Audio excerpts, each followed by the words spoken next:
அச்சோ ஆட்டோல ஏறின இடத்துல ஒரு ரவுண்ட் அடிச்சுட்டு இறங்கிட்டு கேண்டால இருந்து வந்திருக்கோம். கேண்டாலாம் இந்த மாதிரி ஏறி இறங்கினா காசு தர மாட்டேன்னு சொல்லுங்க. அவனை மாட்டாடா. அல்டிமேட்டா இருக்குங்க. என்ன வந்து புறா கோத்துறீங்களே.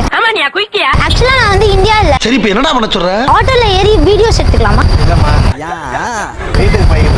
ஓ ஓகே பாய்ண்ணா. கேட்டேன்னு சொல்லுங்க வீட்ல எல்லாம். நான் கேரளால யூஸ்வலா கேட்டேன்னு சொல்லுங்க.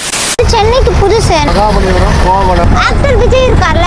வீடு நீலாங்கரையில எந்த மச்சான் வரும்? ஆமாமா சாரிமா பனையூர்மா வீடு. இல்ல